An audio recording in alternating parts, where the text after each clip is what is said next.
సార్లు అడిగినా పింఛన్ నువ్వు వచ్చినా పింఛన్ ఇప్పించారు మా ఆయనకి. నా కొడుకు చచ్చిపోయి 2 సంవత్సరాలు పింఛన్ అడిగి తీయాలంటే రేపు అంటారు. మన నా కొడుకు చచ్చిపోయినప్పుడు మట్టి ఖర్చు డబ్బులు ఇచ్చానికి వచ్చే వాళ్ళకి ఏదో ఉండే వాళ్ళని వెనక్కి తీసుకెళ్ళారు. మీరా మట్టి ఖర్చు ఏంది నా పిల్లలకి మా మనవాడికి అమ్మ ఓడిపడింది. మరి మా ఆయన పింఛన్ ఇచ్చారు. మాకు అన్ని జరిగినాయి బాగానే. ఇప్పుడేమో రావట్లేదు పథకాలు.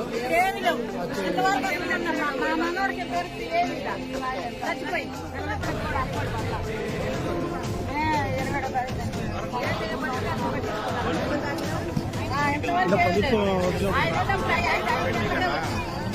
5 నెలలకే ఇచ్చారు.